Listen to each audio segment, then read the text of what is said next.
Boa tarde a todos. Mais uma vez, eu queria agradecer ao presidente Antônio Neto pelo convite, pela escola, que me traz aqui até vocês. É uma honra estar em Belo Horizonte. Meu avô paterno morava aqui em Araguari, então eu fico muito feliz de estar aqui em Minas Gerais com os senhores. E, de cara, gostaria de declarar a minha admiração pelos senhores, enquanto representantes do movimento sindical brasileiro, porque eu nutro um grande respeito, admiração. Os senhores fazem parte da construção desse nosso processo democrático. Então, meu reconhecimento, minha admiração por todos os senhores, enquanto partícipes desse movimento fundamental para a construção dessa democracia que hoje tão doída, tão machucada, mas que resistirá, com certeza, graças a todos nós. O tema que nos diz respeito às ações coletivas pelos sindicatos, embora a organização preveja 1h30, eu gostaria de tentar usar 1h15 para que nós voltássemos para o tempo inicial. Minha previsão é acabar às 4 horas. Falaremos um pouco sobre esses direitos da coletividade e sobre essas ações de natureza coletiva, as quais podem ser utilizadas pelos senhores, pelos sindicatos, né? É corolário da democracia, é intrínseco à democracia, que o Poder Judiciário seja livre, independente, mas também que haja decisões num prazo célere. Então, há um dilema que nós vivemos há algum tempo, que é adequarmos as normas processuais, adequarmos as decisões do Poder Judiciário a essas demandas coletivas. Nós vivemos, como eu dizia antes, numa sociedade de massa. As coisas tomam repercussão mais coletiva, tudo diz respeito e afeta a todos. Então, nós não discutimos mais tão somente questões individuais.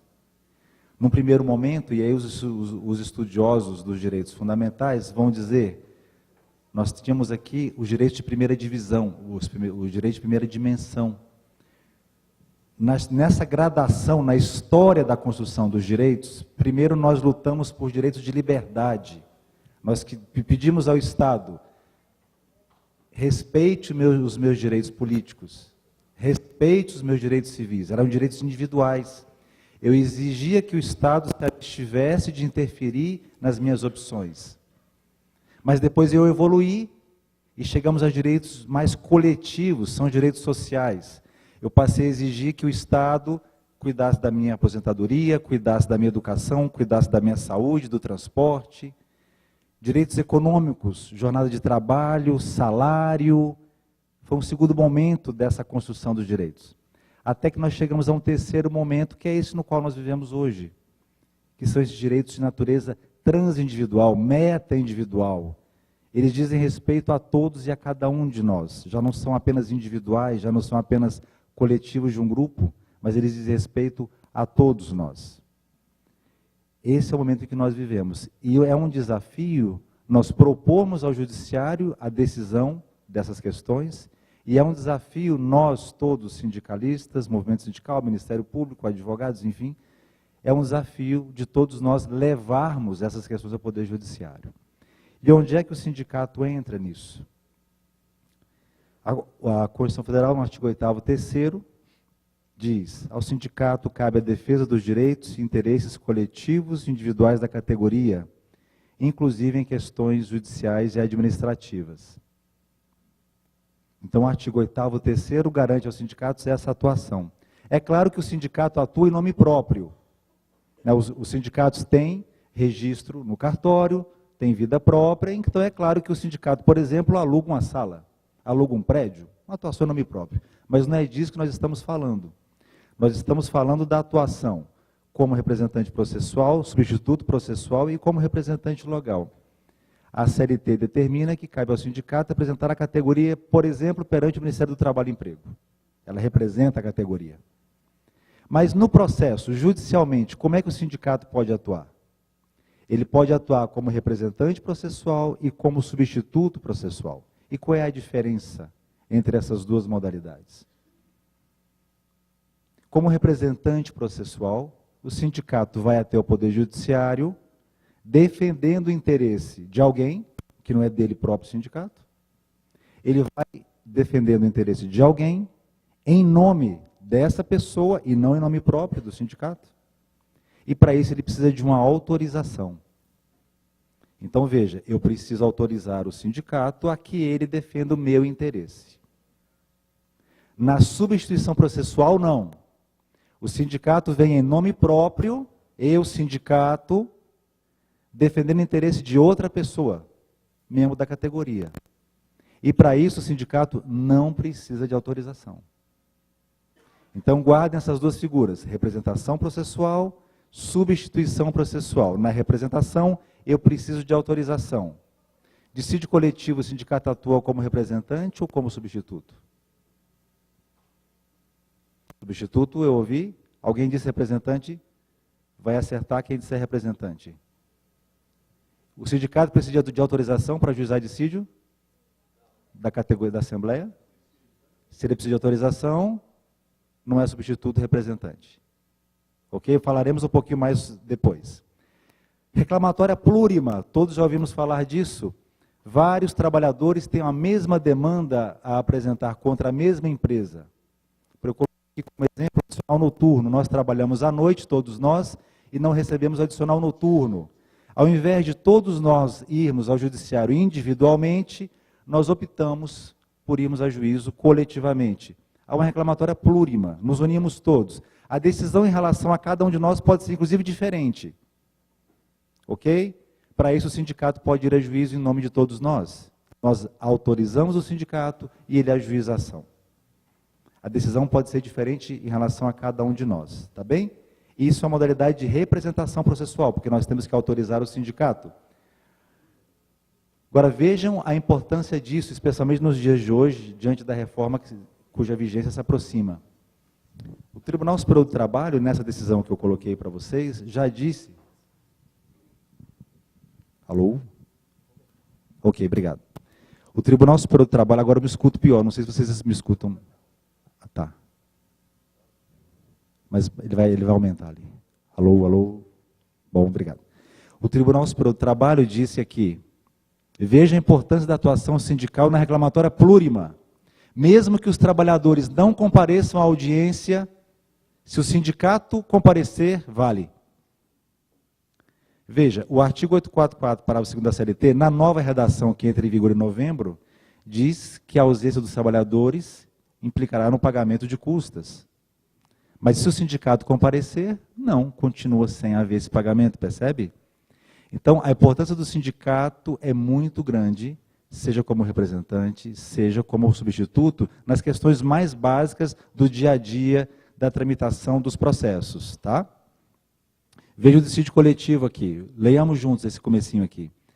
Ao propor o dissídio coletivo, o sindicato da categoria profissional não reside em juízo na qualidade de substituto processual, mas sim de representante. Por quê? Porque o sindicato precisa da autorização da categoria para ajuizar o dissídio coletivo.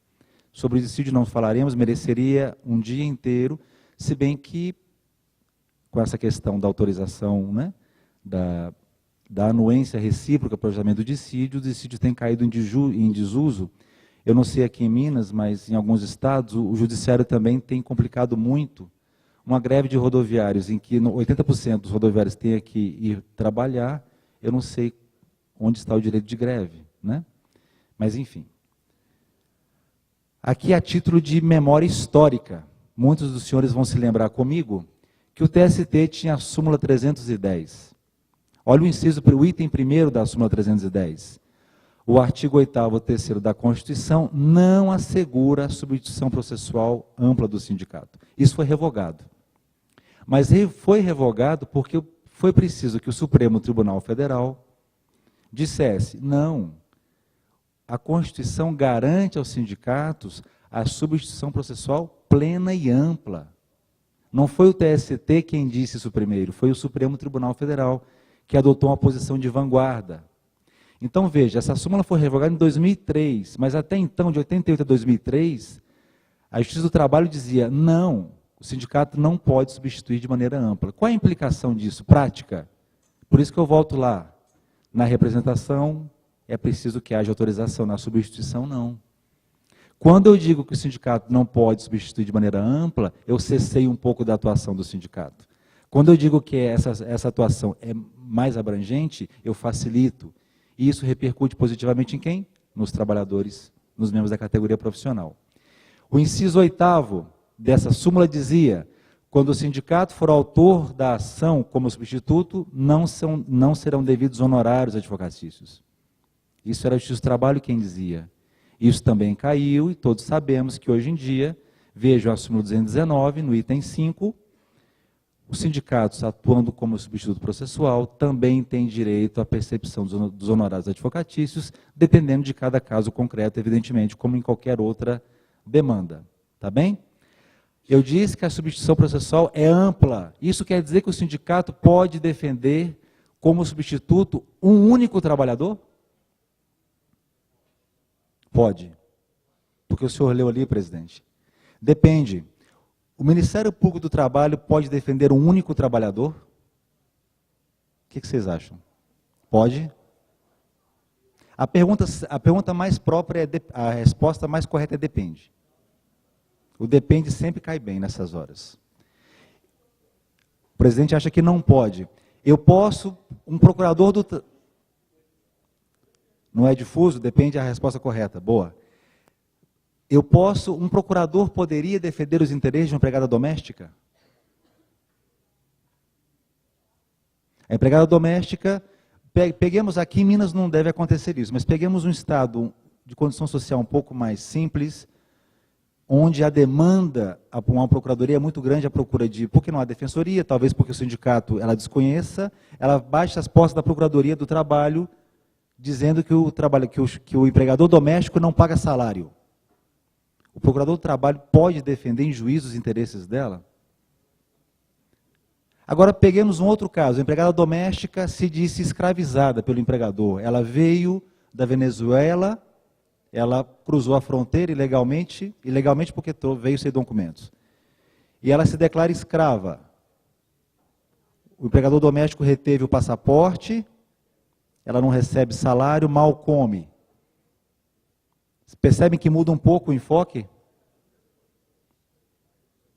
O Ministério Público do Trabalho, a rigor, não pode defender os interesses individuais de uma pessoa. Mas depende. O sindicato pode? Pode. A questão é se ele pode como representante ou como substituto. Como representante não há nenhuma dúvida. Eu autorizo o sindicato, ele ajuiza uma ação para me defender. Agora, e como substituto, o sindicato pode ir a juízo independentemente de um trabalhador dar autorização? Essa que é a questão. E aqui nesse processo que eu trago aos senhores, o TST diz que sim, que pode. Mas vejam, há uma ressalva. O TST diz que pode porque nesse caso concreto havia vários trabalhadores implicados na questão, mas o sindicato só identificou um. Então, aqui se tratava de um direito individual homogêneo, do qual nós falaremos em seguida. Então, a rigor pode, mas não sempre. Tá bem? Mas vejam como a substituição processual é ampla e tem sido interpretada assim pelos tribunais. Nesse caso concreto aqui, o que se pleiteava era a diferença de remuneração em razão da equiparação salarial. Era o caso concreto. Tá bem? Agora, vejam bem, eu sozinho quero equiparação salarial com o presidente Antônio Neto, que ganha muito melhor do que eu. Eu sozinho quero essa equiparação. O sindicato pode ir a juízo me substituindo? Não.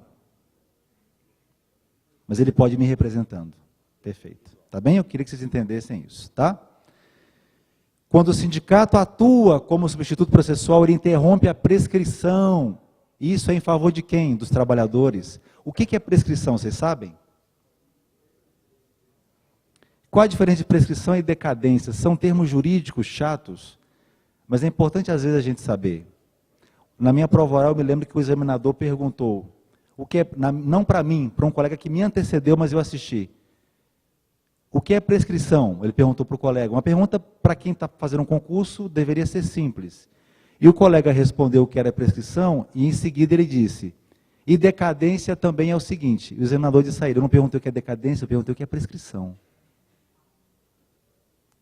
Qual é a diferença? Porque elas são muito diferentes.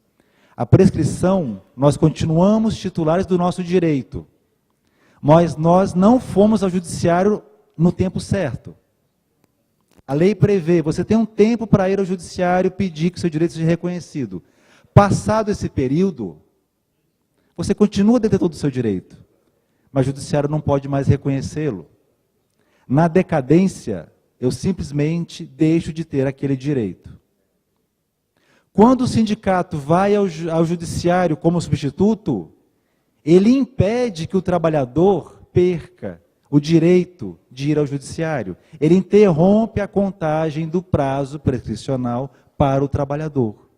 Veja a importância do sindicato atuar em juízo na condição de substituto processual. Tá bem?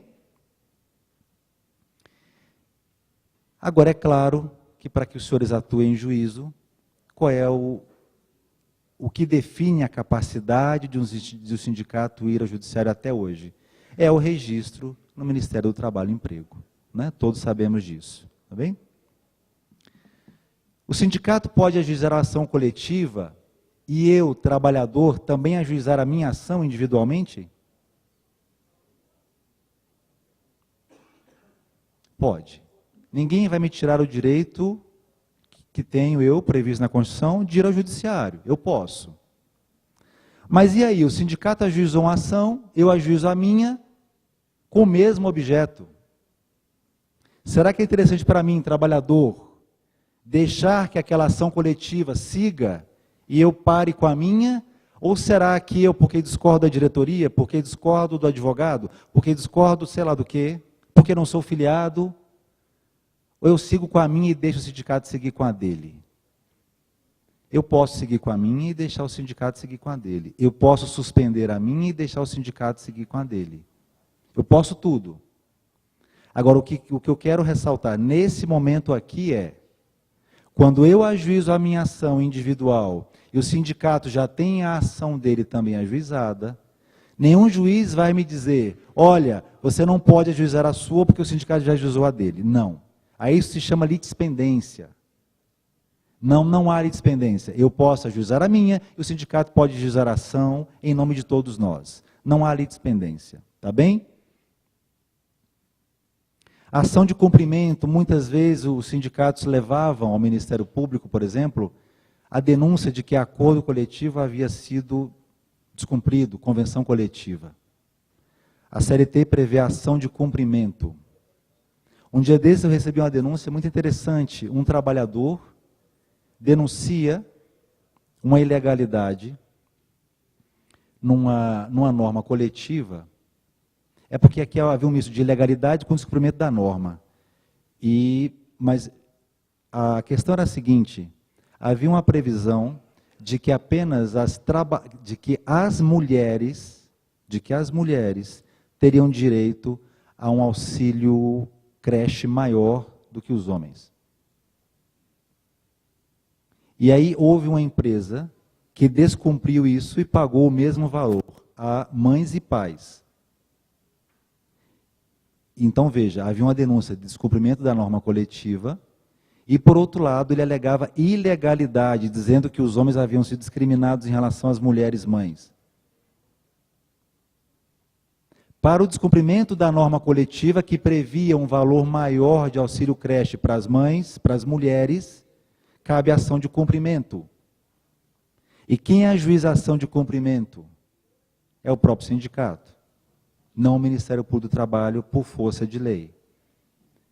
Tá bem? A ação de cumprimento é uma ação típica dos sindicatos. Tá bem? Então, veja, nós falamos um pouquinho, nesse primeiro momento, da questão da representação e da substituição processual. Nas ações coletivas, o sindicato atua como substituto processual. Então, quando nós falamos de ação coletiva, nós temos que entender um pouquinho o que são direitos difusos, direitos coletivos, direitos individuais homogêneos. Uma cidade pequena aqui do interior de Minas, um frigorífico fecha as portas. Ele diz que vai fechar as portas, melhor dizendo, e antes disso ele promove uma dispensa em massa. 600 trabalhadores. Sem negociação coletiva, prévia. Vocês acham que isso gera um interesse social? Claro que sim. Aquele município é o maior da região. Dessas 600 pessoas, metade vinha de municípios circunvizinhos. A economia da região girava muito em torno do frigorífico. Famílias, empregos indiretos. Será que há um interesse que transcende o interesse individual de cada trabalhador? Sim. Será que há um interesse difuso aí? Há um interesse coletivo ou há um interesse individual homogêneo? Qual é a diferença? No interesse difuso, há um interesse de pessoas indeterminadas. Esse direito é indivisível. Para ficar mais claro, o ar que todos nós respiramos é o exemplo básico do direito difuso. O meio ambiente, o ar puro, interessa a quem? A todos. A qualquer um de nós e a todos nós. Não interessa a um grupo específico, interessa a todos. É o interesse difuso. No interesse coletivo, ele também é transindividual. Ele é indivisível. Mas ele pertence a um grupo, a uma categoria. É o interesse coletivo. Esse interesse coletivo é o que mais se amolda a nossa realidade trabalhista sindical. Direito coletivo. E o direito individual homogêneo é aquele que tem uma origem comum. Aquele exemplo que eu dei agora há pouco, do adicional noturno. Nós somos 10 trabalhadores, todos trabalhamos à noite e não recebemos adicional noturno. A origem é comum do meu direito, do nosso direito. Ele é individual homogêneo. Se eu apenas trabalho à noite, apenas eu, meu direito é individual. Perceberam? No caso do frigorífico que promove a dispensa coletiva, eu diria aos senhores que há, no mínimo, direito difuso e direito coletivo. Coletivo daqueles trabalhadores que foram dispensados em massa, mas difuso porque toda a sociedade foi maculada por aquele procedimento do empregador, que não se dignou sequer a promover uma negociação coletiva, que nesses casos é obrigatória. O sindicato, representante daquela categoria profissional, poderia ajuizar a ação civil pública? O que os senhores acham? Defendendo os interesses daquela coletividade dispensada em massa e mais, dizendo, há um interesse difuso aqui. Ou só o Ministério Público do Trabalho poderia fazer isso? A nossa legitimidade é concorrente. Nós somos parceiros. Deveríamos ser, e eu sonho que sejamos cada vez mais. A nossa atuação, ela é concorrente no sentido positivo. A diferença está em que, por previsão legal, o Ministério Público detém atribuições e poderes investigativos que o sindicato não tem. Por outro lado, os senhores têm acesso ao trabalhador que um procurador não tem. Percebe como deveríamos ter uma atuação mais próxima e cada vez mais próxima? Eu, se sou sindicalista e quero entrar na empresa, eu posso, sem avisar o empregador, sem pedir licença? Não posso. O procurador pode? Pode. O auditor do trabalho pode? Pode. Se eu, sindicalista, não posso, o que eu faria? Eu convidaria um procurador para me acompanhar. Ah, mas ele não vai se eu convidar. Trabalhemos para que ele vá.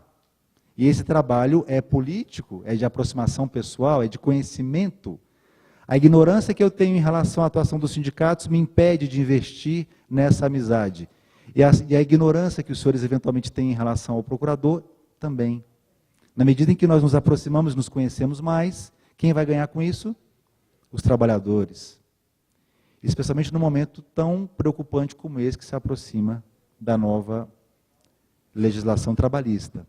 Não é?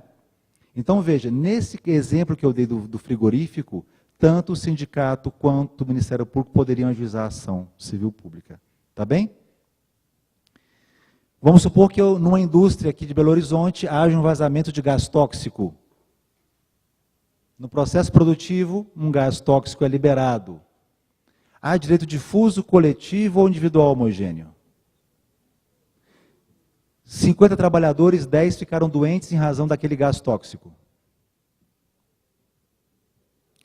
Esses 10 que ficaram doentes, a gente pode, claro que o exemplo é bem caricato, Esses 10 que ficaram doentes em razão da inalação do gás tóxico, eu posso entender que são detentores de um direito individual homogêneo. Eles ficaram doentes, os 10, no grupo dos 50, aqueles 10 porque inalaram o gás. Os outros 40 que não ficaram doentes poderiam ter ficado também.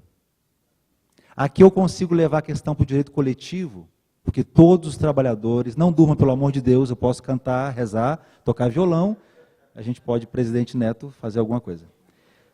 Aqueles outros 40 eu posso levar a questão para o direito coletivo, mas eu também posso entender que há um direito difuso na medida em que outras pessoas poderiam ser e viriam a ser prejudicadas por aquela liberação. Porque o empregador talvez tenha descuidado com o meio ambiente de trabalho, e aquele vazamento pode ter decorrido de uma irresponsabilidade, por exemplo. Eu vou fundamentando a questão do direito difuso, coletivo, individual, homogêneo. Uma empresa fornece transporte próprio e ela passa em casa e busca os trabalhadores, ou pelo menos um grupo deles. Eles chegam às 7h30 ao local do trabalho. A jornada começa às 8h, de todos. Fiquemos nos 50 empregados. 10 pegaram a condução coletiva. Chegaram às 7h30 e começaram a trabalhar, sem registrar o ponto.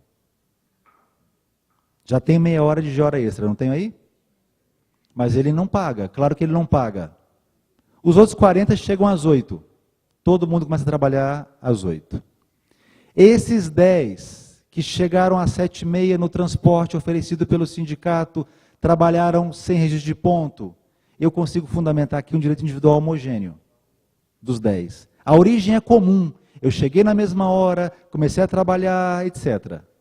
Mas será que não há um direito coletivo e difuso? Será que eu não posso entender que o empregador, quando descumpre a norma trabalhista em relação à jornada de 10, ele, no fundo, não compromete toda uma ordem jurídica que prevê limite de jornada pensando na saúde do trabalhador? Eu fundamento por aí. Cabe uma ação coletiva. Direito difuso, direito coletivo também. Cabe ao sindicato ajuizá-la, cabe ao Ministério Público do Trabalho também. Tá? Veja esse caso aqui. Aqui o Tribunal do Trabalho do Paraná diz que o sindicato não tinha legitimidade, horas extras também. Mas por que não tinha legitimidade? Os trabalhadores foram, se eu não me engano aqui, é isso mesmo. Os trabalhadores foram trabalhar num dia de feriado. E o tribunal entendeu que cada um trabalhou num horário diferente, cada um tinha uma condição diferente, cada um foi no seu carro, cada um foi no seu ônibus. Não havia um fato comum, uma origem comum do direito deles, embora houvesse o direito comum a horas extras. Talvez aqui coubesse uma ação plurima, representação processual, e não uma ação coletiva, substituição processual. Vejam a diferença. Como foi ajuizada uma ação coletiva, o tribunal entendeu que o sindicato não tinha legitimidade, porque ele ajuizou essa ação sem autorização dos trabalhadores. Tá bem? Vejam essa situação aqui é interessantíssima. Eu passo aqui. Ao Sindicato dos Empregados em Estabelecimentos Bancários de Belo Horizonte e Região. Está aqui esse sindicato, presidente? Não sei. Não, né? Sindicato dos Empregados em Estabelecimentos Bancários de Belo Horizonte e Região. Vejam isso aqui. O senhor já ouviu falar em interdito proibitório? Pois bem, a empresa, agora me falha qual o nome aqui, qual foi o banco, impetrou 21 interditos proibitórios. Preventivos, durante a greve, depois da greve, não importa, 21 interditos proibitórios para impedir a greve, para macular o exercício do direito de greve. E esse sindicato de Belo Horizonte, o que fez? Ajuizou ação civil pública contra esse banco, pedindo o quê? Respeito ao direito de greve. O TRT disse não, está tudo bem, e o TST disse não está tudo bem não, está tudo ruim. Ajuizar 21 interditos proibitórios indica desrespeito, afronta ao exercício do direito de greve. Aqui o banco foi condenado em danos morais coletivos. O acórdão é maravilhoso, só tem um problema. Está pendente de julgamento final na SDI do TST. Então, a turma entendeu que realmente impetrar 21 interditos proibitórios a favor do direito de greve, mas a SDI não se pronunciou ainda. Essa decisão, depois eu peço que os senhores a mantenham consigo, porque ela pode ser paradigmática para a nossa atuação. Tá bem? É uma decisão do TST que põe em relevo a atuação dos senhores e o exercício do direito de greve. Tá? Vejam esse outro aqui. O sindicato detém legitimidade para a propor ação coletiva que tenha por objeto o pagamento de horas decorrentes da supressão de intervalo intra-jornada. Claro, todos nós temos o horário para repouso e alimentação e a empresa tira esse horário. Há um direito homogêneo de todos nós. Mas eu, se sou o senhor ou se sou o procurador, ajuizo uma ação civil pública dizendo que isso afronta as normas de higiene e alimentação, saúde do trabalhador, há um direito coletivo difuso aqui também. Tá? Vejam outros tantos temas. Dispense Márcio, até comentei. Assédio moral. Não sei se aqui em BH acontece isso, mas por aí acontece. Empresa de telemarketing. Não deixa o povo ir ao banheiro. Isso acontece aqui? Não deve acontecer, né?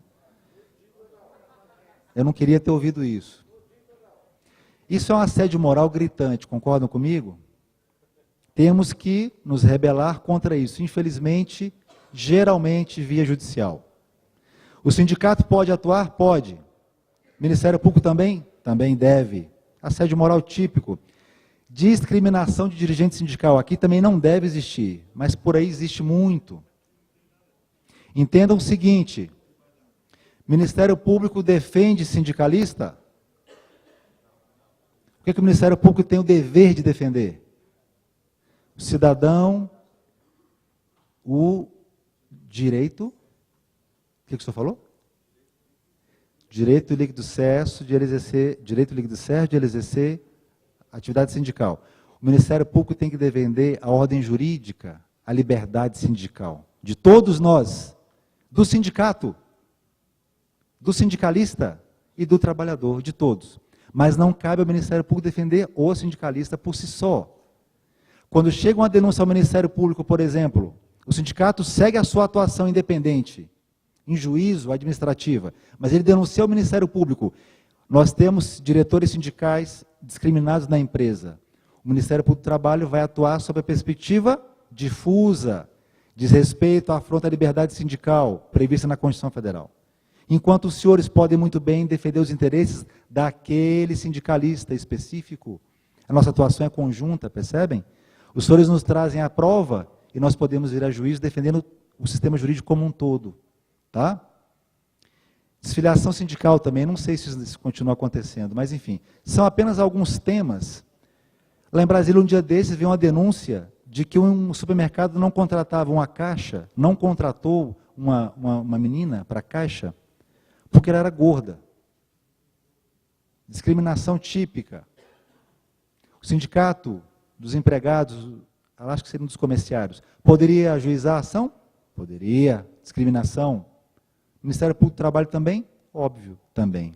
Percebe? Uma atuação muito parceira devemos ter. Eu elenquei aqui algumas daquelas ações que eu entendo que a gente pode chamar de coletivas, lato sensu, no sentido mais amplo da palavra. Civil pública, ação coletiva, stricto sensu, ação anulatória, mandado de segurança coletivo, mandado de injunção coletivo e ação direta de inconstitucionalidade. Vejam aqui as leis prevendo a legitimidade do sindicato. Se houvesse alguma dúvida, não há. Deixem de tê-la. Veja, Código de Defesa do Consumidor e a Lei da Ação Civil Pública. Os sindicatos têm legitimidade para ajuizar a ação coletiva. Isso é óbvio. Só que o Código de Defesa do Consumidor faz uma ressalva. Associações constituídas há pelo menos um ano. Isso é superado, tá bem? Não é porque o sindicato não existe há mais de um ano que ele vai deixar de atuar. Vejam bem, como é importante a atuação sindical e a uniformidade dentro do movimento sindical. Um dia desses chegou ao meu conhecimento uma decisão judicial relativa à seguinte questão. Houve uma eleição sindical, chapa única, e o Estatuto Sindical previa que associados com menos de 1 ano de registro de associação não poderiam integrar a chapa. Entenderam? Chapa única, mas o Estatuto prevê que associados a menos de 1 ano não poderiam concorrer. Como foi chapa única, ela foi, suponho, aclamada, e um trabalhador foi ao judiciário impugnando essa eleição, dizendo que aquilo desrespeitava o Estatuto Sindical. Isso é bom ou é ruim? Depende, né? Para quem? Pois coube ao judiciário dizer, pelo amor de Deus, o que você veio fazer aqui? Deixa o sindicato trabalhar. Tudo bem, havia uma previsão estatutária dizendo que o rapaz não poderia, em tese, integrar a chapa, mas não houve nem concorrência, e o que mais importa é que o sindicato tem uma direção legitimamente composta e eleita. Veja como a gente tem que ter cuidado ao levar as questões ao Poder Judiciário. Nós temos que fazer todo o nosso trabalho bem feito aqui para evitar que isso chegue lá, porque daqui a pouco haverá jurisprudência negativa em relação à atuação dos sindicatos. A gente tem que tomar muito cuidado com isso. Enfim, eu fugi um pouquinho, mas é porque me lembrei desse caso que é muito interessante. Claro que o sindicato atua na defesa dos interesses da categoria e não dos associados. Isso aqui vai ser muito importante quando os senhores agora se debruçarem sobre a contribuição sindical. Essa questão, é preciso ter em mente, o sindicato defende a categoria e não os associados. Eu acho que eu particularmente vislumbro por aqui uma boa saída para que nós eu me refiro enquanto amigo dos senhores, mas o movimento sindical discuta e chegue a um denominador bem interessante em relação à contribuição sindical. Partindo dessa premissa, eu, sindicato, defendo todos os integrantes da categoria profissional, e não apenas os associados. Tá? Bom, agora é o seguinte, eu sou presidente do sindicato, com meu corpo jurídico, e fico com dúvida. Eu vou ajuizar a ação civil pública, prevista na lei da ação civil pública, ou eu vou ajuizar a ação civil coletiva, prevista no Código de Defesa do Consumidor? O Código de Defesa do Consumidor fala em direito coletivo, stricto sensu, coletivo, de grupo. E a lei da ação civil pública fala de direito difuso, e de direito coletivo também. Minha opinião, tanto faz. Opinião de vários juízes, tanto faz. Opinião de outros juízes, tanto faz não. Então, por via das dúvidas, façam aquilo, e o corpo jurídico dos senhores certamente é bem preparado, sabedor dessas questões, façam aquilo que tecnicamente melhor lhes parecer. Eu, particularmente, como procurador, ajuizo a ação civil pública sempre. E aqui eu trago um exemplo, apenas para que os senhores percebam que eu não estou sozinho, uma decisão do TST, ministro Douglas. A questão envolve o Ministério Público, porque eu não achei do sindicato. Mas nesse processo aqui, o Ministério Público trabalha numa ação civil pública. Ele falou de direito difuso, direito coletivo e de direito individual homogêneo, na mesma ação civil pública. É o que eu sempre faço. Tá bem? Então, a nomenclatura, a rigor, deveria importar muito pouco. Mas nós precisamos respeitar aquelas pessoas que se atêm à tecnicidade extrema, vamos dizer assim. E é preciso que nós todos, especialmente o corpo jurídico, esteja bem atento a essas questões, tá bem? A ação anulatória. Voltemos àquele caso do trabalhador que foi denunciar um acordo coletivo que previa um valor do auxílio creche maior para as mães. O rapaz era viúvo e ele disse, olha só, eu sou viúvo, por que eu não posso receber auxílio creche? Eu também pago auxílio creche para o meu filho, eu também pago creche para o meu filho, por que eu não posso ter um auxílio creche igual a das mães? E ele pediu que o Ministério Público do Trabalho fosse a juízo pleitear a nulidade desse acordo, dessa cláusula. O sindicato pode ajuizar a ação anulatória? Ou só o Ministério Público? Eu não ouço nada aqui, é um silêncio sepulcral. Todos dormem. Falar depois do almoço vai ser minha última vez, presidente Neto. Ou então eu trago violão, eu toco violão. O sindicato pode ajuizar a ação anulatória? Eu, se fosse vocês, diria sim. Lutaria por isso. Tira isso só do Ministério Público, tal. que é que o judiciário diz? Pode. Olha só, eu posso demonstrar vício de vontade. Como é que eu, que assinei um acordo coletivo ou uma convenção coletiva, posso dizer que houve vício de vontade? Eu não consegui achar uma hipótese. Mas o judiciário disse que sim. Pode ser que nós que assinamos o acordo coletivo, em algum momento aleguemos vício de vontade. Diga. Tem uma situação que eu lembrei. Aconteceu agora, uma diretoria foi eleita agora no mês de setembro, só que ela toma posse em janeiro. E a outra diretoria assina o acordo agora e pode colocar cláusulas que possam ser questionadas quando a nova diretoria toma posse. Entendi. Tem lógica? Tem lógica. Mas não é o caso que você lembrou. Não é o caso. Não seria vício de vontade, mas se enquadraria aqui logo abaixo, ó. Eu poderia alegar que me senti prejudicado na minha esfera jurídica de nova direção do sindicato. Quando eu me sinto prejudicado na minha esfera jurídica, eu preciso nem ter sido o sindicato que assinou o acordo ou a convenção. Eu, sindicato que me entendo legítimo representante da categoria, posso entender que aquele acordo firmado pelo outro sindicato, que também se diz representante, é ilegal. Então, o judiciário reconhece o direito dos sindicatos a ajuizarem também a ação anulatória. Tá bem? Mandado de segurança coletivo, o sindicato pode ajuizar? Pode, muito bem.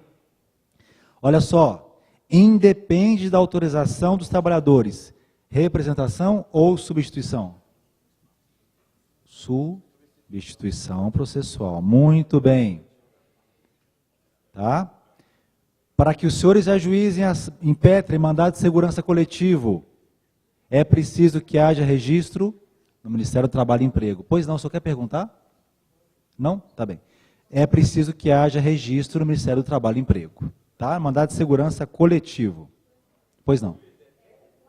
Defere? Pois não. Pois não.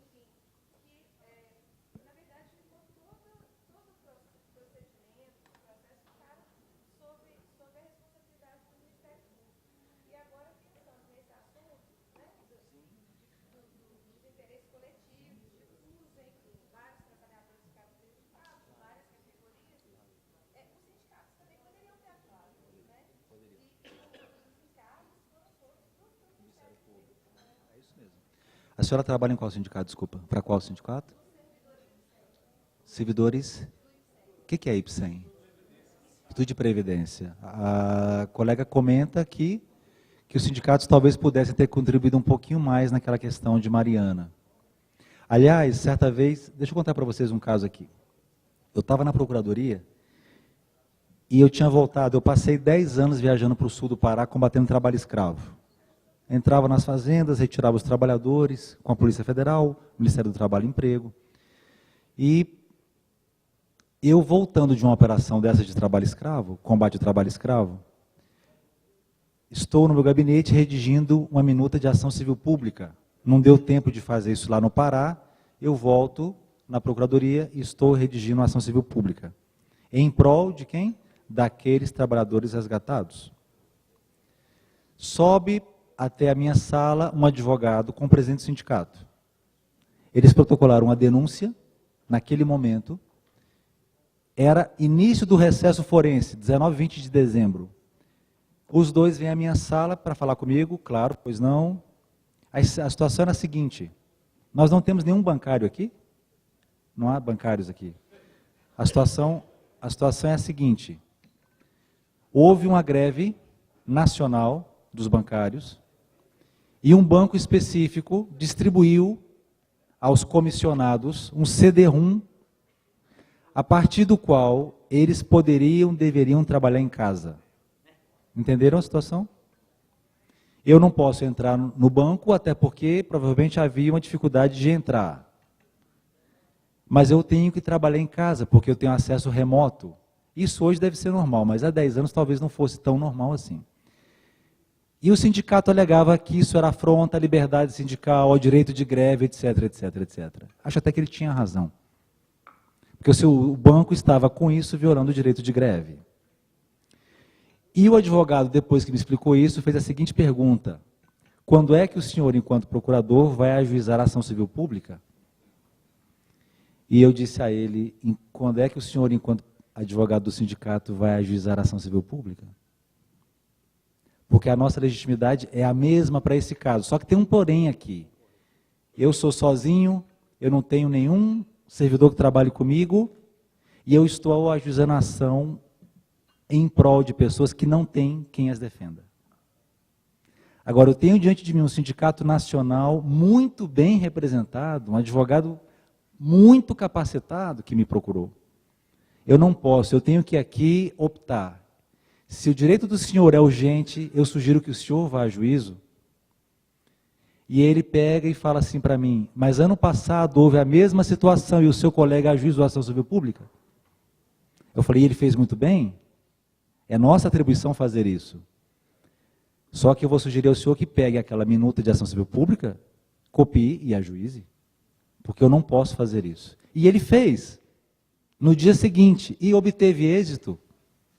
E o judiciário reconheceu que havia afronta ao direito de greve.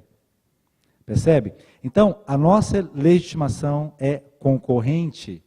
Geralmente, o que o MPT pode fazer, os senhores também podem fazer. E aquilo que nós não conseguimos e vocês não conseguem, a gente tem que se complementar. Veja essa situação aqui interessantíssima. Não leiam, é complicado ler ali, está pequena a letra. Mas essa federação aqui de trabalhadores e instituições financeiras do Rio Grande do Sul, veja, direito coletivo, ela ajuizou ação civil pública, pedindo que fossem resguardados os seus direitos quando decretada a greve. Também a greve, veja. Ela ajuizou ação civil pública. Veja como pouco a pouco nós vamos nos utilizando das ações coletivas. E o judiciário reconheceu que o pedido dela era procedente. Realmente, em face da Federação dos Bancos, eles têm que respeitar o direito de greve. Aí tome greve. E tome interdito proibitório. Nesse interdito proibitório, o juiz que analisa o pedido dos bancos fala: realmente eu preciso limitar aqui os direitos dos grevistas. O que a federação faz? Mandado de segurança coletivo contra a decisão do juiz que no interdito proibitório, em tese, limitou o direito de greve. Entenderam? Olha que interessantíssimo isso. A federação, ação civil pública, respeite meu direito de greve. Ok, o judiciário disse, ok. No bojo da greve, os bancos, interdito proibitório para coibir, limitar o direito de greve. Contra a decisão do interdito proibitório, a federação vem com mandado de segurança coletivo. Não precisa de autorização de ninguém para fazer isso. Nesse mandado de segurança coletivo, o juiz falou: mas vem cá. O juiz do interdito proibitório nada mais fez do que aplicar aquilo que você, federação, pediu na ação civil pública. Entenderam isso? A federação perdeu aqui, mas perdeu porque ela ganhou na ação civil pública. Percebe? Agora veja o que é interessante aqui. O juiz falou uma coisa bastante interessante nesse caso. Acontece o seguinte: a multa pelo descumprimento da ordem no interdito proibitório, quem tem que pagar são os sindicatos, e não a federação. Então essa decisão pode servir para os senhores nesse sentido, tá bem? Está aqui ao final. Mostra-se desarrazoada a responsabilização da federação por atos praticados por seus entes filiados, tá bem? Que são os sindicatos, tá? Mandado de injunção coletivo, existe? Os sindicatos podem se utilizar disso também? Cabe quando? Quando cabe mandado de injunção? Quando a falta do exercício do poder regulamentar impede que eu exercite o meu direito. Há uma norma, não foi regulamentada, e isso impede que eu exercite um direito meu. Mandado de injunção. Existe a figura expressa do mandado de injunção coletivo, tá bem? E aqui eu trouxe um exemplo para vocês que é bem conhecido. Eu nem sei se existe outro mandado de injunção coletivo, confesso que eu só conheço esse. O ministro Joaquim Barbosa relatou, dizer respeito à aposentadoria especial de professores em condições de insalubridade, né? E periculosidade. É um caso bem famoso. Também há essa possibilidade de ação coletiva. Tá? Ação direta de inconstitucionalidade. O sindicato pode ajuizar? Só um minutinho. Pois não, senhor. Sim, sim. Sim, sim. Entra. Tá? Ação direta de inconstitucionalidade. O sindicato pode ajuizar? Opa, aqui é difícil. Sim ou não? Eu ouvi um não, o presidente disse não. Sindicato aqui, sindicato mesmo, não é sindicato lato sensu, sindicato, primeiro grau. Pode ou não? Não. Federação pode? Não. Confederação pode? Sim. A confederação pode porque a Constituição prevê que a confederação pode, só por isso. Aí nós vamos nos perguntar, e o sindicato de âmbito nacional pode? A CSB pode, presidente? Não. Não depende nesse caso. Ó. Nesse caso não depende. Porque a Constituição, nesse caso, disse que é confederação sindical. Então, em razão da previsão expressa na Constituição, a central sindical não pode, o sindicato de âmbito nacional não pode. Quem pode ajuizar a ação direta de inconstitucionalidade? Só a confederação sindical. Qualquer caso, já vou lhe passar a palavra, só um minutinho.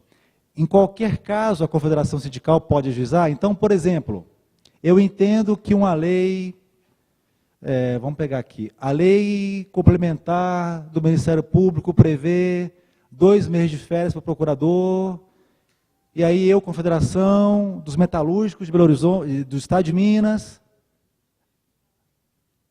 Confederação dos Metalúrgicos, Confederação dos Metalúrgicos, vou ao Supremo dizendo que essa lei que prevê 2 meses de férias para o procurador é inconstitucional. Será que pode? Não pode. A legitimidade da confederação sindical, ela é especial. Ela só pode ajuizar ação direta de inconstitucionalidade ou de constitucionalidade naquelas matérias que são afetas à sua atuação. A gente chama isso de legitimidade especial. Já o PGR, por exemplo, ele pode ajuizar em qualquer hipótese. Tá bem? Como é que eu provo a violação coletiva? Tá, então agora eu vou ajuizar, nós que saímos daqui conscientes dos nossos direitos, da nossa legitimidade, e eu quero ajuizar a ação coletiva. Eu, sindicato, como é que eu provo a violação coletiva? Eu provo de qualquer maneira. Só que tem aqui uma questão muito especial. O artigo 6º do Código de Defesa do Consumidor prevê, vejam bem, facilitação da defesa dos direitos na ação coletiva, inclusive com a inversão do ônus da prova, quando a critério do juiz for verossímil a alegação ou quando o autor da ação for hipossuficiente. E o sindicato, por acaso, é hipossuficiente? Existe algum sindicato que é hipossuficiente? A CSB, nós sabemos que não é hipossuficiente. Algum sindicato, ninguém riu, é piada, viu? Ninguém riu, mas é piada. Algum sindicato é hipossuficiente? Pode ser. A senhora sabe que há sindicatos que pedem isenção de custas processuais. E há decisões que deferem? Claro. Mas será que é dessa hipossuficiência que nós estamos falando aqui? Não, não é. É uma hipossuficiência técnica. O sindicato pode requisitar documentos de alguém? Não pode requisitar. O Ministério Público pode, vejam a diferença. E pode por quê? Porque a lei diz que pode, só por isso. Não é porque é melhor do que vocês, não. A lei diz que o Ministério Público pode requisitar provas, pode requisitar documentos. Eu mando um ofício à Secretaria de Educação, requisito documentos. Os senhores não podem fazer isso. Então, se os senhores não podem ter acesso àqueles documentos, em juízo, os senhores pedem, inverta-se o ônus da prova, doutor juiz, determine que a empresa, que a Secretaria de Educação, apresente os documentos. O senhor ia falar, presidente? Isso. O senhor ia me perguntar, eu me esqueci.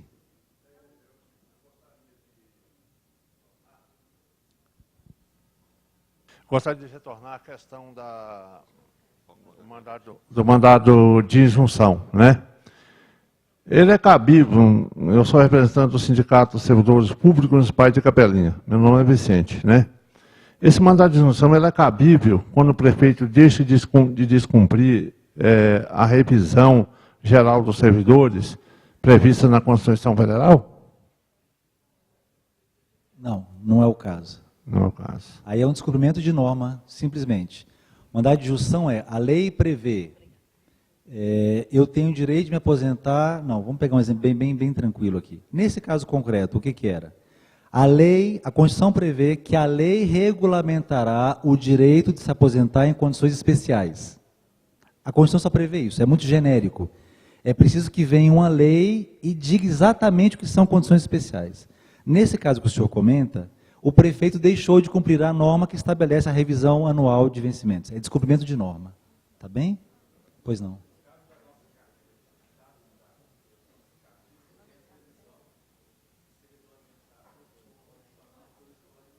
Pois não.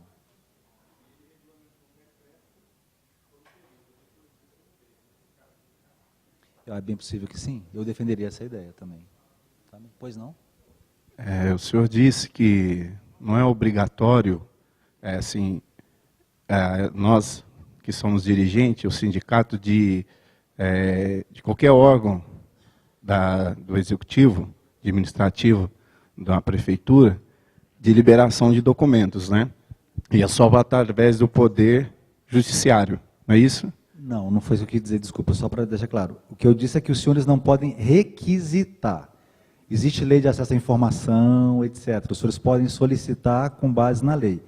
O Ministério Público pode requisitar. Nos termos do artigo tal da lei complementar, requisita os documentos. É diferente de solicitar com base na lei de acesso à informação. Os senhores podem solicitar como qualquer cidadão, mas requisitar é diferente, porque se o requisito ele descumpre, é crime. Entendi. Tá bem? Obrigado. Entendeu? Tá? Continuemos. Temos mais 15 minutos, prometo calar-me. Tem duas perguntas lá, está lá atrás e tem a doutora aqui na frente. Olha, por isso que eu gostaria depois de organizar na próxima palestra, de fazer pergunta por escrito, vem para cá e aí a gente, quando ele termina a palestra, eu faço as perguntas. Tá bem. Porque senão... Nós temos duas perguntas inscritas, pois não? Aproveitando a deixa, vamos supor que o chefe de executivo deixe de cumprir uma lei, é possível o sindicato entrar com uma ação de improbidade administrativa, fundamentada na Lei 8429/92, no seu artigo 11, que trata das violações dos princípios da administração pública. É possível? Não é só possível, como é dever. Faça isso. Por favor, enquanto cidadão e organização sindical, por favor. Por favor, pois aqui não? na frente, que é a doutora. E depois tem uma última lá, hein? Na figura dela, paramos as inscrições para as perguntas. Aqui. Meu nome é Alessandra Braga, sou advogada. O senhor disse da questão da entidade sindical com representação nacional. O inciso 9 não coloca só a confederação. Essa entidade sindical de representação nacional também poderia fazer a ADI. Inciso 9 de qual 9. artigo, doutora? Da Constituição? 103. Da Constituição? Isso. Não. A senhora está com ele aí? Sim. Não. É o artigo 103.9. Não fala só a confederação sindical? Ou entidade de classe de âmbito nacional. Aí o que o Supremo interpreta? Com relação à estrutura sindical brasileira, uma vez que a Constituição deixou claro que é confederação sindical, nenhuma outra entidade sindical se insere nesse conceito de entidade de classe de âmbito nacional. Porque o Supremo interpreta que a Constituição, quando quis se referir ao movimento sindical, ela deixou claro que é só a confederação. Então, ali nós entramos outras instituições de âmbito nacional, mas não do meio sindical. Entendo. Entendeu? Certo. A outra questão sobre o mandado de injunção, doutor, o colega perguntou em questão a servidores públicos, que depende de uma legislação municipal. Legislação, né? Sim, então o mandado de injunção é cabível. Inclusive, nós já fizemos vários e fomos vencedores nele, no reajuste geral anual, mandado de injunção. Mas, desculpa, caso que o colega... Sim, servidores públicos. Repita, então, por favor. É necessário uma legislação municipal para que haja o reajuste geral anual. O que eu entendi é que havia legislação e estava sendo descumprida, desculpa. Está que previsto, não havia, então. Está previsto na Constituição e a maioria dos municípios, os gestores municipais não fazem. Entendi. Então, o reajuste geral anual é necessário mandar de injunção. Entendi, perfeito. Desculpa, eu que entendi mal, então. Eu pensei que havia a regulamentação, mas estava sendo descumprida, desculpa. Perfeito, obrigado pela intervenção, viu? Boa tarde, doutor. Eu faço parte do Sindicato dos Empregados em Concessionária, e voltando naquela colocação que o senhor fez, quando uma empresa fecha e ela não faz um prévio acordo com o sindicato, né, a gente tem a relevância social, logicamente. Nós estamos com o caso em que uma empresa com 2 unidades em municípios diferentes, totalizando uma média de 120 trabalhadores, encerraram as atividades sem prévio acordo, apesar de termos tentado 3 vezes, não por iniciativa da empresa, mas por denúncia de trabalhadores, fazer o prévio acordo e não conseguimos, e ajuizamos isso na Justiça do Trabalho. Por força de todos os trabalhadores e para não prejudicar ainda mais eles, nós acabamos fazendo a homologação, né, para que eles sejam liberados. Não houve uma sucessão nem transferência de um grupo que comprou. No entanto, o grupo que comprou, ele continuou no prédio, com as mesmas atividades, inclusive com a mesma concessão, na situação a Fiat. E não houve nenhum compromisso, nem acordo, nem da que deixou, nem da que pegou. E nós não conseguimos, até hoje, um posicionamento da Justiça do Trabalho. Estamos indo para uma outra situação de um outro grupo, esse é Renault, já fechou uma unidade no interior, esse tem menos, mas são 16 trabalhadores, e numa outra cidade que está em torno de 90 trabalhadores também está caminhando para esse lado, e nós até hoje não conseguimos, inclusive essa que fechou em Rondonópolis recentemente, ela fez aviso prévio domiciliar, mesmo a gente tendo colocado para eles que não seria, a menos que tivesse um prévio acordo e que fosse melhor para o trabalhador dessa forma, que não tivesse prejuízo. Não seria no termos de domiciliar, mas de uma forma tranquila e concisa faríamos isso, e não houve acordo. O que a gente quer colocar? Até hoje nós não tivemos uma resposta da Justiça do Trabalho, da ação que fizemos, né, de demissão em massa, e se nós podemos fazer um trabalho, se é possível fazer uma ação conjunta com o Ministério Público do Trabalho nessas situações. É possível? É possível, eu recomendaria que sim. A ação judicial, já lhe antecipo, toda vez que o sindicato vai a juízo em ação coletiva, o Ministério Público vai acompanhar essa ação, a tramitação dessa ação. A isso nós chamamos de função fiscal da lei, custos legis, é o que a gente fala. A ação civil pública, nos termos da lei, uma vez ajuizada, deve ser acompanhada pelo Ministério Público. Se eu não ajuizo, mas os senhores ajuizam, Ministério Público, né? Se o Ministério Público não ajuiza, o sindicato ajuiza, o juiz vai me intimar o procurador para que ele acompanhe judicialmente. Então, judicialmente, a ação vai ser acompanhada. Só que há uma questão prévia, no caso de vocês não é prévia, porque já foi ajuizada, mas eu proporia sempre, nesses casos, que os senhores chamassem o Ministério Público para juntos dialogarem com as empresas. Sempre. Mesmo nesse caso da ação já ajuizada, eu sugeriria que os senhores procurassem, eu não sei qual é a PTM, a Procuradoria do Trabalho mais próxima, qual é a dos senhores? É aqui de BH mesmo. Pois não. Qual é a PTM lá? Sinop. Então eu sugeriria que os senhores procurassem a colega, acho que é Talma, que está lá inclusive, e propusessem que se chamassem as empresas, etc., para um diálogo, mesmo a ação já ajuizada. Mas eu queria também parabenizá-los pela atuação, viu? Muito legal mesmo. Sigamos já rumo ao fim. Ação direta os senhores podem, vamos lá, a gente estava lá no ônus da prova, né? Então veja, se eu... Onde está o ônus da prova? Está aqui. Se eu não posso requisitar, sindicato, o senhor entendeu bem? Requisitar eu não posso, sindicato. Os senhores podem solicitar as informações a quem quer que seja, nos termos da lei. Eu não tenho essa prova, ajuizo a ação, peço ao juiz que inverta. Doutor juiz, eu não tive acesso a essa prova, determine que a empresa apresente nos autos. Tá? Essa é uma facilidade que a lei prevê no caso das ações coletivas. Então, eu não posso simplesmente dizer, mas eu não consigo provar, mas eu não tenho acesso à prova, etc, etc. Tá bem? Eu tenho um inquérito. O Ministério Público tem um inquérito civil público, e esse inquérito, ele não garante direito de defesa, a rigor. O inquérito, o policial, o inquérito civil, ele não foi feito para o contraditório. A ideia não é o contraditório. Então, vejam bem, um procurador, é até bom falar sobre isso um pouquinho. O procurador recebe uma denúncia de quem quer que seja, contra uma empresa, contra o sindicato, contra o Estado, contra quem quer que seja. Ele pega aquela denúncia, bem formada, bem instruída, vai ao judiciário e é direto a juízo uma ação civil pública. Vamos supor que tenha sido contra o sindicato, uma questão eleitoral do sindicato. Aí o sindicato vai dizer, pelo amor de Deus, o senhor nem me deixou me defender lá na procuradoria. Eu compreendo esse argumento do ponto de vista pessoal, mas juridicamente ele não tem nenhuma repercussão, porque o inquérito não está feito para ampla defesa contraditório. Contraditório ampla defesa existe perante o Poder Judiciário, perante o juiz. Entenderam isso? Então, muitas vezes o procurador ouve só testemunhas e nem chama a empresa. E ele ajuiza a ação. Para ele fazer isso, existem várias motivações. Várias. Tá? Por exemplo, ele já sabe que aquele empregador desapareceu.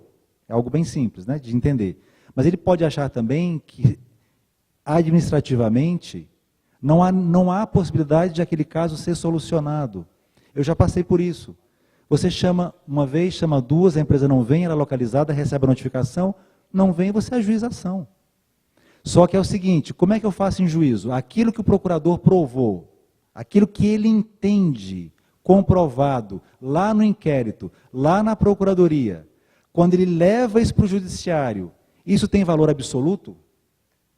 O procurador entende que a eleição sindical foi fraudulenta, e ele ajuiza uma ação com as provas que ele entende suficientes. O juiz vai simplesmente acolher o pedido do procurador? É claro que não.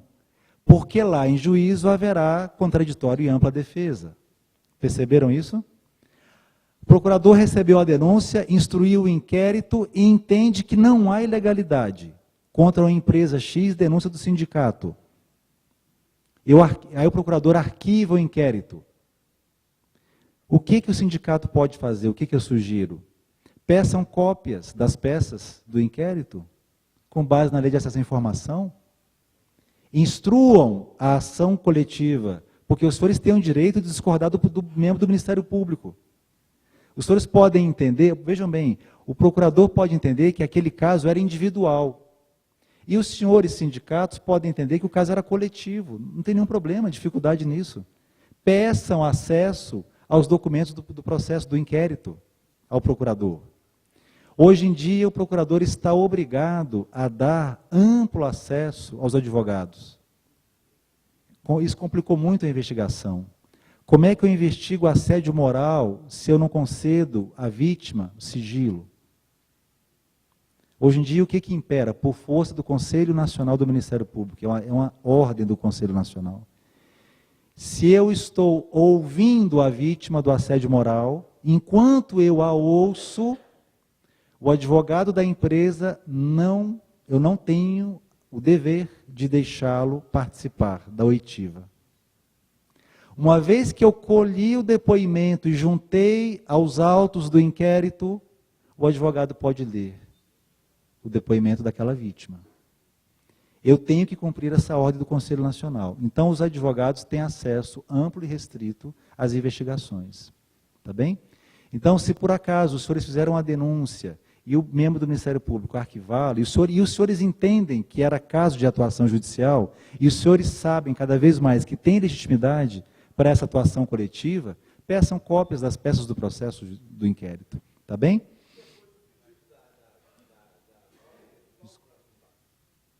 Veja bem, eu suponho que, como regra, o procurador vai deferir o pedido. Se os senhores acharem, se o procurador não deferir e os senhores acharem que era o caso de deferimento, para ele indeferir, sempre vai fundamentar. Né? Contra esse indeferimento, cabe sempre ação judicial e ação administrativa, correicional. Tá bem? Por exemplo, eu, procurador, eu recebo uma denúncia contra os senhores, por exemplo, contra um sindicato. E os senhores acham que eu sou um perseguidor desse sindicato. Por exemplo, não, esse procurador não vai com a minha cara, eu, presidente do sindicato, ele é suspeito. Aí os senhores alegam suspeição do procurador. Né? Como é que os senhores vão fazer isso? Sempre. Os senhores têm opção judicial e opção administrativa. Sempre. E os advogados, os sindicatos estão muito bem preparados para manejar essas questões. Tá bem? Nada. Bem, e vamos caminhando aqui para o fim. A última. Isso aqui. Vamos terminar as 4, presidente, como eu disse. Isso aqui é muito importante. Nós voltamos lá a um dos primeiros slides, quando eu comentei com os senhores. O sindicato ajuiza uma ação coletiva e o trabalhador também ajuiza a ação individual. Nós entendemos que pode acontecer isso. E não há litispendência. O juiz não vai dizer, opa, uma das duas ações tem que ser trancada. O juiz não vai dizer isso. Agora, leiam comigo isso aqui. Quando o direito for difuso, aquele que diz respeito a todos nós e a cada um, sem sabermos exatamente a quem, a ação coletiva que o Ministério Público ajuizar ou o sindicato ajuizar, ela só faz coisa julgada em relação a quem? Em relação a todos nós. Erga omnes, em relação a todos. Mas tem uma exceção. Exceto se o pedido for julgado improcedente por falta de prova. Vamos voltar aqui. Direito difuso. Eu ajuizo a ação civil pública. E o juiz fala, eu vou indeferir o seu pedido porque não está provado. Se o juiz disser isso ao sindicato ou ao Ministério Público, o sindicato e o Ministério Público podem ajuizar uma outra ação pedindo a mesma coisa com outras provas. Isso é na ação coletiva, na ação individual não é assim. Entenderam isso? Se eu ajuizo uma ação civil pública pedindo direito difuso, e o juiz fala, procede o seu pedido, Ministério Público, sindicato, essa decisão, procede o pedido, vale para todos, erga omnes. Se ele fala, não procede o pedido, aquela empresa não descumpre a norma, vale para todos. Mas se o juiz disser, eu vou indeferir seu pedido porque não está provado, faltam provas, aí eu posso ajuizar uma outra ação com o mesmo objeto. Na ação civil coletiva, aquela que é mais próxima a todos nós, é a mesma coisa. Se eu ajuizo a ação civil coletiva, por dispensa em massa, por exemplo, aquela decisão, ela tem efeitos em relação àquele grupo, ultrapartes, aquele grupo, limitados ao grupo. Se for procedente, se for improcedente, mas se o juiz disser, indefira o pedido porque não está provado, nós podemos ajuizar também uma outra ação, com novas provas. Agora vem o terceiro caso que é bem interessante. Direito individual homogêneo, que é o que geralmente vai acontecer, o empregado, o trabalhador ajuizar a dele e nós ajuizarmos a nossa coletiva. Elas estão tramitando conjuntamente. Eu, trabalhador, fiquei sabendo que o sindicato ajuizou a ação coletiva, com o mesmo objeto do meu. Eu tenho 30 dias para suspender, para pedir a suspensão da minha ação individual. E deixa a ação coletiva do sindicato tramitar. Eu posso, eu não devo fazer isso. Qual é a vantagem de eu fazer isso? Existe uma vantagem muito grande, é o que prevê o inciso 3º. Nessas ações que prevêem direitos individuais homogêneas, a decisão, ela é erga omnes, só se for julgada procedente. Se ela for julgada procedente, todo mundo é beneficiado. Todo mundo que ajuizou a ação, que não ajuizou a ação. Mas aquele que ajuizou a ação tem que ter pedido a suspensão da ação individual dele. Senão ele não é beneficiado por isso aqui. Deixa o sindicato ajuizar a ação, e eu espero. No que ele ajuiza a ação, interrompe a prescrição, falamos lá atrás. No que ele ajuiza a ação e o pedido foi julgado procedente, eu que não fiz nada, me beneficio, não fiz nada processualmente. Se eu não peço suspensão da minha ação individual, ela pode ter uma decisão diferente daquela decisão que o sindicato vai obter na ação coletiva. Veja a importância da atuação do sindicato aqui na ação coletiva. Entenderam isso? Isso aqui é muito importante, pois não? Sim. Sei. Se eles não pediram a suspensão, a decisão deles independe da de vocês. Não, se eles não abriram mão, não suspenderam o processo deles, a decisão deles é autônoma em relação à de vocês. Não contamina mais. Não contamina mais. Pois não. Não, porque elas não se confundem, é isso. Não se confundem. Uma ação individual com a coletiva não se confunde. Não se confundem. E eu que entrei individualmente tenho a possibilidade de beneficiar daquela ação coletiva, mas se eu pedir a suspensão da minha. Se eu não pedir e a minha continuar tramitando, eu posso ter uma decisão diferente daquela coletiva. Tá bem? Muito obrigado pela atenção. A senhora quer falar? Tem certeza? Tem 1 minuto. O presidente está pedindo para terminar. Pois não. Claro, estou brincando.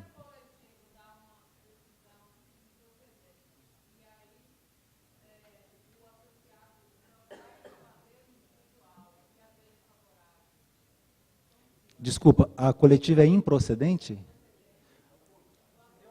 Não, mas pode ser a mesma. Não, tanto faz. Uma procedente e a outra improcedente. Elas não se contaminam. Se eu não solicitei a paralisação da minha individual, eu posso obter a decisão que contraria aquela coletiva, mas aquela decisão vai valer para mim. Por isso que eu tenho que pedir a suspensão. Pode ser, pode acontecer. Pode acontecer. Tá bem? Pois não, doutor.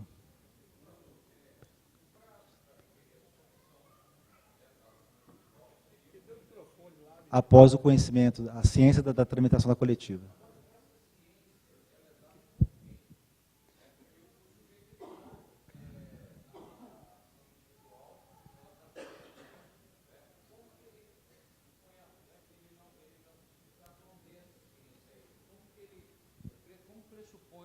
Esse conhecimento? Eu acho que não se pressupõe, doutor. Eu acho assim, eu procurador e eu sindicato, sei que trabalhadores estão ajuizando individualmente, eu solicito ao juiz que comunique a todas as varas a tramitação. No meu entendimento, se essa ciência não está cientificada nos autos, nunca vai se poder alegar que ele perdeu o prazo. Não se pode pressupor. É preciso que conste dos autos essa ciência. Então, assim, o sindicato, quando ajuiza a ação coletiva, deveria solicitar, na minha opinião, que todas as varas sejam informadas daquela ação coletiva. Assim como o Ministério Público também deve fazê-lo. Okay. Esse é meu entendimento. Tá? Muito obrigado pela atenção, espero que eu tenha passado... Obrigado nós que devemos dizer ao doutor. Obrigado.